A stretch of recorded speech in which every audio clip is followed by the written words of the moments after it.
G20 शिखर सम्मेलन का पहला दिन आज पीएम मोदी आज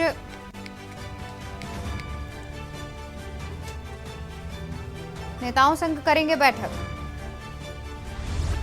दिल्ली में आज सीएम पुष्कर सिंह धामी राष्ट्रपति के डिनर कार्यक्रम में होंगे सम्मिलित। G20 सम्मेलन में राष्ट्रपति ने किया डिनर का आयोजन। अक्टूबर में उत्तराखंड आ सकते हैं पीएम मोदी। नारायण आश्रम और आदि कैलाश के करेंगे दर्शन। आदि कैलाश के दर्शन करने आ सकते हैं प्रधानमंत्री मोदी। विधानसभा सत्र के तीसरे दिन देर रात चला सदन में अनुपूरक बजट और 11 विधेयक हुए पारित। विधानसभा सत्र अनिश्चितकाल के लिए स्थगित।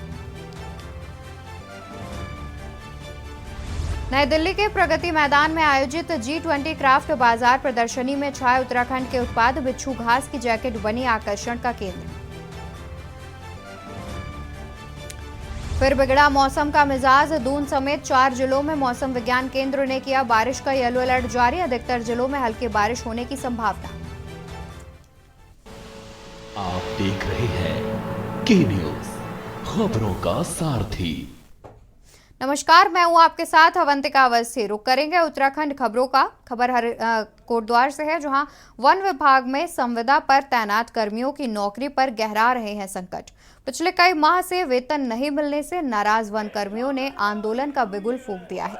कोटद्वार में संविदा कर्मियों ने कालागढ़ टाइगर रिजर्व के स्वागती केंद्र पर धरना प्रदर्शन करते हुए अपनी मांग शासन प्रशासन तक पहुंचाते हुए अपनी तकलीफ को मीडिया के सामने बयां किया।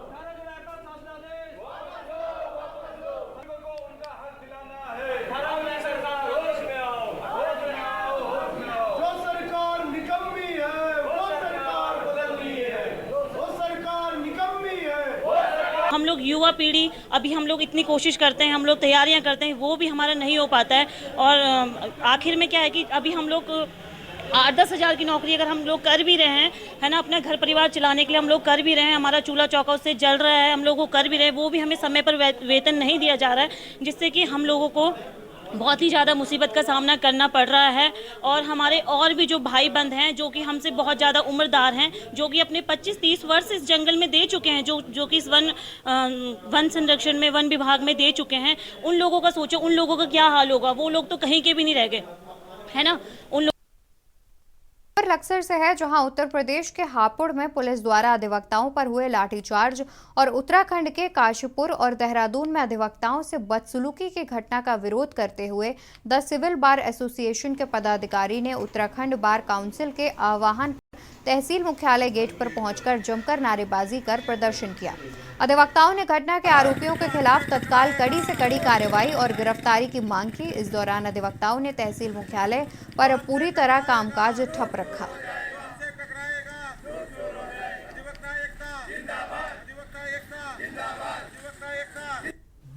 बीसीआई के आह्वान पर बार काउंसिल से लेटर आया था, उसके उपलक्ष्य में पूर्णतः बंद का आयोजन किया गया है। और अधिवक्ताओं का संगठन एक मजबूत संगठन है। पुलिस उसको बड़े हल्के में ले रही थी और उसमें जो पहले भी 2 दिन पहले हड़ताल हुई थी, उसमें पुलिस पर कार्रवाई भी शुरू होगी। तो हमारा मानना है कि पुलिस वाले सभी सस्पेंड होने चाहिए और इन पर उचित कार्रवाई होनी चाहिए। और जब तक कार्रवाई नहीं होगी, जब तक इस प्रकार का कार्य।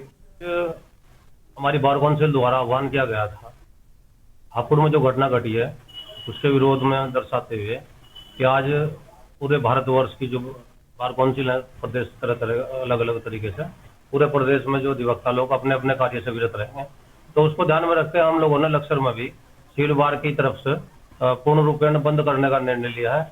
और हम पूरा जोर विरोध करते हैं उस घटना का और उसकी निंदा करते हैं जिस तरीके से वकीलों पर बर्बरतापूर्व व्यवहार किया गया, उनके साथ लाठीचार्ज के द्वारा जो काल की गई है पूरे उत्तराखंड में आज जो है बंद है। अभी आपने देखा होगा कि हापुड़ में एक घटना घटित हुई अधिवक्ताओं के साथ, जो लाठीचार्ज हुआ, उसके जो विरोध में अभी 2 दिन पहले बंद था, उसमें FIR दर्ज होगी 145 आदमी के खिलाफ। और जब तक में पुलिस वाले चाहे सीओ है, जिस भी स्तर के हैं, जब तक उनकी गिरफ्तारी नहीं होती, तो bar council India, bar council of Uttarakhand जो है उनकी गिरफ्तारी की मांग के लिए ऐसे बंद होते रहेंगे और बंद जारी रहेगा। और आज से भी लोग कार्य से विरत हैं। अभी देहरादून और काशीपुर में भी पुलिस वालों द्वारा अधिवक्ताओं के साथ एक घटना घटित की।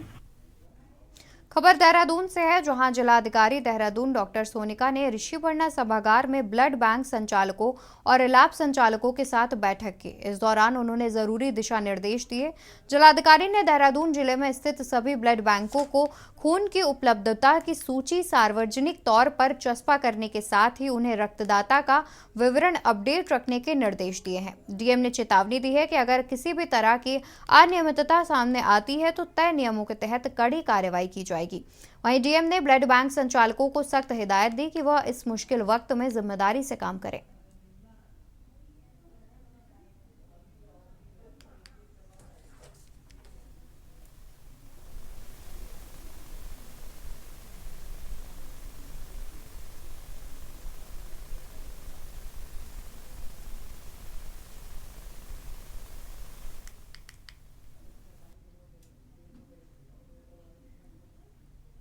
उत्तराखंड की 5वीं विधानसभा के दूसरे सत्र की कार्यवाही अनिश्चितकाल के लिए स्थगित कर दी गई है।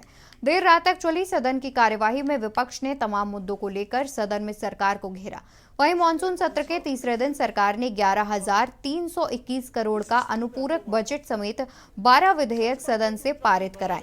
इससे रुके हुए विकास कार्यों को जल्द बजट उपलब्ध हो सकेगा। अनुपूरक बजट में विभिन्न विकास कार्यों के साथ ही सड़कों की मरम्मत को 300 करोड़, आयुष्मान योजना के लिए 200 करोड़, नंदा गौरी देवी के लिए 95 करोड़ और इंटर कॉलेज के छात्र छात्राओं को निःशुल्क किताबों के लिए 68 करोड़, सामाजिक सुरक्षा पेंशन को 40 करोड़ के साथ ही अन्य कई योजनाओं के लिए बजट का प्रावधान किया गया है। वहां से मैं आया, मैंने अपनी आंखों से देखा माननीय अध्यक्ष कैसे डेड बॉडीज पड़ी थी। उसके साथ साथ आज वो ऐतिहासिक क्षण भी आया था कि जब अपने शहीद हुए उत्तराखंड के अमर शहीद उनके और चिन्हित आंदोलनकारियों के जो परिजन हैं उनको 10% क्षितिज आरक्षण की बात का जब विषय आया तो मैं समझता हूँ कि उस विषय पे सबने अपनी राय रखी, अपने अपने सुझाव दिए। हालांकि उसको विपक्ष ने और सभी लोगों के कथनानुसार उसको प्रवर समिति को सौंप दिया गया, लेकिन मेरे लिए तो बहुत भावुक क्षण था क्योंकि मैं एक आंदोलनकारी रहा हूँ। और उस समय मुझे थोड़ा सा अजीब लगा कि जब हम लोग आपसी नोकझोंक में थे, जिन अपने आंदोलनकारियों ने इस प्रदेश के लिए अपना बहुमूल्य योगदान दिया। खबर देहरादून से है। उत्तराखंड विधानसभा के मानसून सत्र के आखिरी दिन में सदन राज्य आंदोलनकारियों के आरक्षण पर चर्चा के वक्त संसदीय कार्य मंत्री प्रेमचंद अग्रवाल भावुक हो गए। राज्य आंदोलन के दिनों को याद करते हुए उनकी आंखें नम हो गईं। पक्ष और विपक्ष के विधायकों के आंदोलनकारी आरक्षण विधेयक में संशोधन की मांग के साथ खुद को जोड़ते हुए उन्होंने प्रस्तावित विधेयक को प्रवर समिति को देने की घोषणा कर दी। वहीं मंत्री प्रेमचंद अग्रवाल ने कहा कि वे खुद राज्य आंदोलनकारी भी रहे हैं। हमें मौका मिल रहा है कि हम उनको श्रद्धांजलि दें। इस जी मां पहली निर्वाचित सरकार और श्रद्धेय नारायण दत्त तिवारी जी के कार्यकाल में 2004 में जो हमारे राज्य आंदोलनकारी हैं, जिनका बहुत बड़ा योगदान है राज्य के निर्माण में, उनको 10% का 36 आरक्षण दिया गया था। और माननीय उच्च न्यायालय ने उस वक्त कई हमारे आंदोलनकारी को रोजगार भी दिया गया, सरकारी नौकरी में उन्हें रखा भी गया, लेकिन माननीय उच्च न्यायालय ने उस आरक्षण को अवैध घोषित कर दिया। उसके साथ साथ आज वो ऐतिहासिक क्षण भी आया था कि जब अपने शहीद हुए उत्तराखंड के अमर शहीद उनके और चिन्हित आंदोलनकारियों के जो परिजन हैं उनको 10% क्षितिज आरक्षण की बात का जब विषय आया तो मैं समझता हूँ कि उस विषय पे सबने अपनी राय रखी, अपने अपने सुझाव दिए। हालांकि उसको विपक्ष ने और सभी लोगों के कथनानुसार उसको प्रवर समिति को सौंप दिया गया, लेकिन मेरे लिए तो बहुत भावुक क्षण था क्योंकि मैं एक आंदोलनकारी रहा हूँ। और उस समय मुझे थोड़ा सा अजीब लगा कि जब हम लोग आपसी नोकझोंक में थे, जिन अपने आंदोलनकारियों ने इस प्रदेश के लिए अपना बहुमूल्य योगदान दिया। उत्तराखंड के बागेश्वर विधानसभा सीट पर हुए उपचुनाव में भाजपा की धमक कायम रही। उपचुनाव में भाजपा प्रत्याशी पार्वती दास ने जीत हासिल की। हालांकि शुरुआती रुझान में भाजपा और कांग्रेस दोनों ने कड़ा मुकाबला चल रहा था, लेकिन दिन ढलते ढलते भाजपा प्रत्याशी पार्वती दास ने कांग्रेस के बसंत कुमार को 2810 मतों के अंतर से हरा दिया। तीसरे नंबर पर मतदाताओं ने नोटा को रखा, जबकि समाजवादी पार्टी, उत्तराखंड क्रांति दल और उत्तराखंड परिवर्तन पार्टी के उम्मीदवार 1000 के अंक तक भी नहीं पहुंच सके। वहीं राज्य के मुख्यमंत्री पुष्कर सिंह धामी ने कहा कि राज्य सरकार की नीतियों और पीएम मोदी के विजन पर मुहर लगाने के लिए मैं बागेश्वर की जनता का आभार व्यक्त करता हूं। ये जीत चंदन राम दास को श्रद्धांजलि है। हम उनके रुके हुए कार्यों, उनके द्वारा लाए हुए प्रस्तावों और सपनों को पूरा करेंगे। वहीं बागेश्वर के नतीजे आने के बाद भाजपा कार्यकर्ताओं ने एक दूसरे को मिठाई खिला करके जीत का जश्न मनाया, तो वहीं कांग्रेस मुख्यालय में सन्नाटा देखने को मिला। हालांकि कांग्रेस का कहना है कि भाजपा की ये जीत धन, बल और सरकारी मशीनरी के दुरुपयोग का नतीजा है।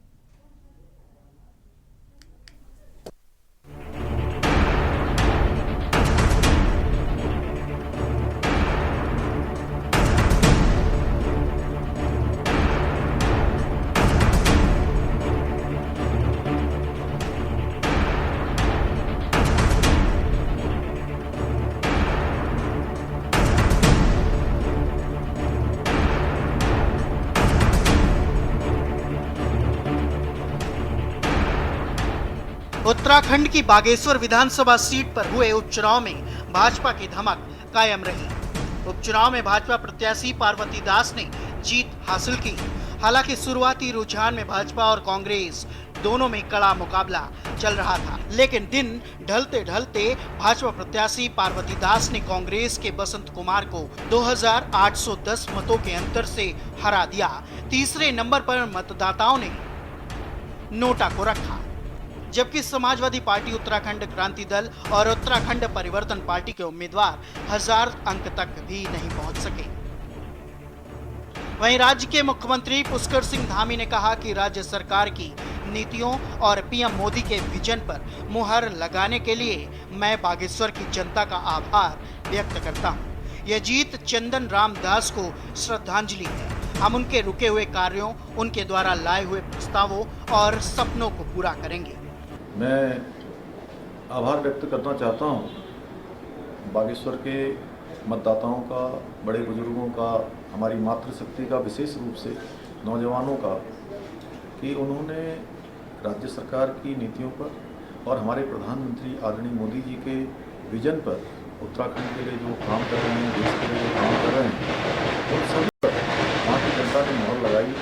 मैं पार्वती दास जी को बधाई देना चाहता हूँ और साथ में ये जीत चंदन रामदास जी को श्रद्धांजलि है। उनके रुके हुए कामों को, उनके लगाए हुए प्रस्तावों को, उनके सपनों को हम पूरा करेंगे। मैं बागेश्वर की जनता को फिर एक बार से बहुत बधाई देता हूं कि उन्होंने हमारे प्रधानमंत्री आदरणीय मोदी जी की जो नीतियां आज देश के अंदर चल रही हैं, उत्तराखंड के अंदर जो अनेकों काम चल रहे हैं, उन पर उन्होंने अपना समर्थन दिया, अपना आशीर्वाद दिया है। हम आश्वस्त करते हैं कि हर प्रकार से हम उनकी अपेक्षाओं पर खरे उतरेंगे। आपको बता दें कि उत्तराखंड की बागेश्वर सीट इस साल अप्रैल में विधायक और कैबिनेट मंत्री चंदन राम दास के निधन के बाद खाली हो गई थी। चंदन राम दास वर्ष 2007 से 4 बार इस सीट से जीत चुके थे। बीजेपी ने इस सीट पर चंदन राम दास की पत्नी पार्वती दास को उम्मीदवार बनाया था, जबकि कांग्रेस ने बसंत कुमार को अपना उम्मीदवार बनाया था।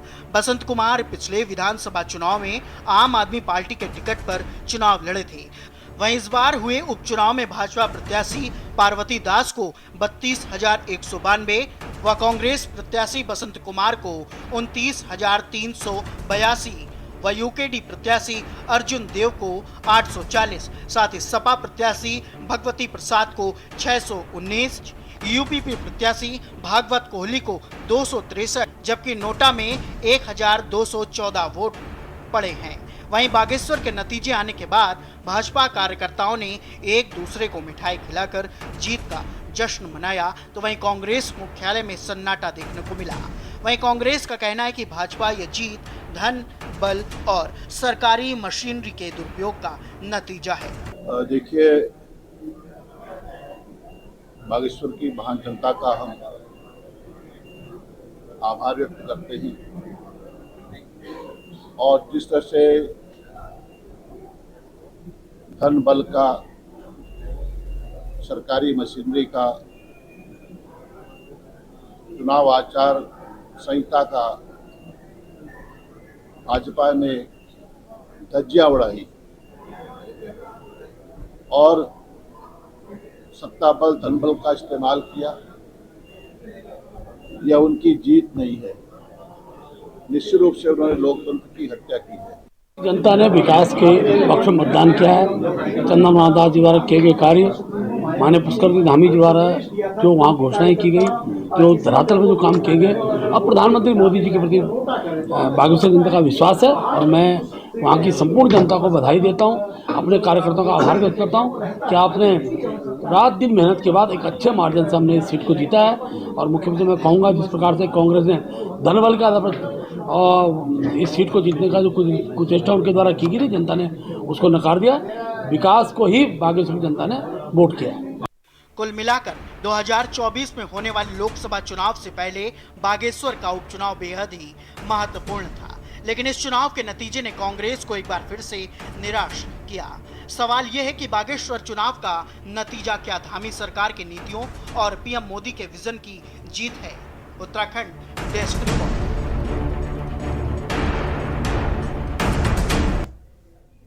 खबरें और भी हैं, उससे पहले यहाँ रुकेंगे एक छोटे से ब्रेक के लिए। ब्रेक से वापस आ गए हैं। इसी बीच एक बड़ी खबर सामने आ रही है। बड़ी खबर हम आपको बता दें, जहां उदयपुर वाटी पहुंचे हैं महाराष्ट्र के सीएम एकनाथ शिंदे। सीएम एकनाथ उदयपुर वाटी के गुड़ा गांव पहुंचे।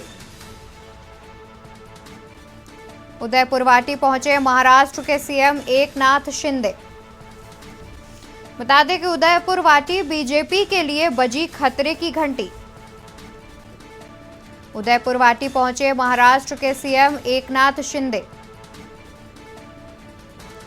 सीएम एकनाथ उदयपुर वाटी के गुड़ा गांव पहुंचे हैं। आपको बता दें कि महाराष्ट्र के सीएम एकनाथ शिंदे उदयपुर वाटी पहुंचे हैं। उदयपुर वाटी बीजेपी के लिए बनी खतरे की घंटी।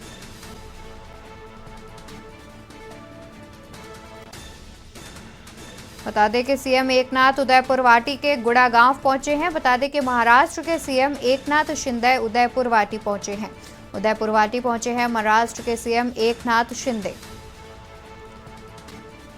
साथ ही उदयपुर वाटी बीजेपी के लिए बजी खतरे की घंटी। उदयपुर वाटी पहुंचे महाराष्ट्र के CM Eknath Shinde.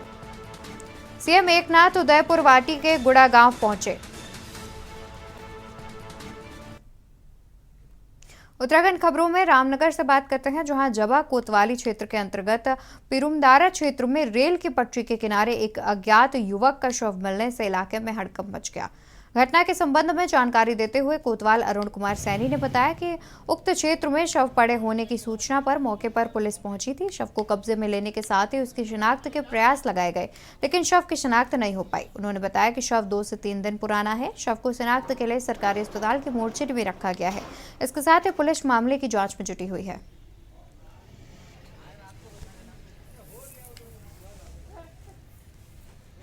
Railway track के समीप एक अज्ञात व्यक्ति का शव मिला है, जो लगभग 2 से 3 दिन पुराना है। शव को कब्जे में लेकर पोस्टमार्टम के लिए भिजवा दिया है। शव की पहचान के लिए आवश्यक कार्रवाई की जा रही है। कालाडूंगी में प्रभागीय वनाधिकारी रामनगर वन प्रभाग, रामनगर दिगांत नायक एवं उप प्रभागीय वन अधिकारी किरण शाह के निर्देशन में एसओजी टीम इंचार्ज किशोर गोस्वामी के नेतृत्व में मुखबिर खास की सूचना पर वन सुरक्षा दल रामनगर और कालाडूंगी रेंज की संयुक्त टीम ने ग्राम तालिया और पतालिया कोटाबाग में अलग अलग 2 घरों में छापे मारे। छापे के दौरान मोहन सिंह निवासी तालिया के घर पर वन्य जीव के पैर के भाग और 2.50 किलोग्राम मांस बरामद किया गया।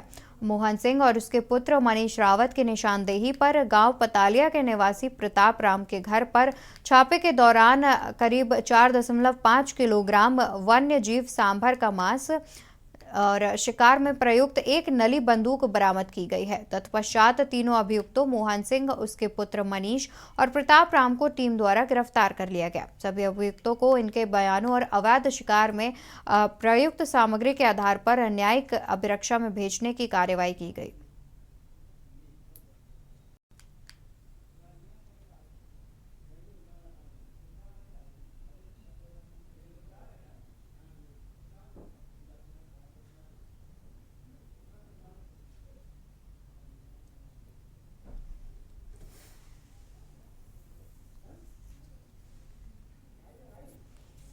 तो हमारा ये एसओजी टीम को वहाँ रवाना कर दिए।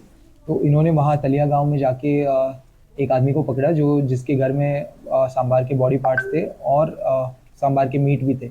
उसके बाद उनको इन्वेस्टिगेशन करने के बाद हमको ये पता चला कि एक और है पतलिया गांव से, वहाँ से थोड़ा दूर, तो उनके घर में उनका एक गन है, वो जो वेपन शिकार में यूज़ किया गया था, तो उसको अवैध शिकार में यूज़ किया गया था। तो वहाँ जाके उनको गन के साथ और मीट के साथ पकड़ा और उन्हें इन्वेस्टिगेशन करने के बाद हल्द्वानी कोर्ट में प्रोड्यूस किए और उनको जेल भेजा गया।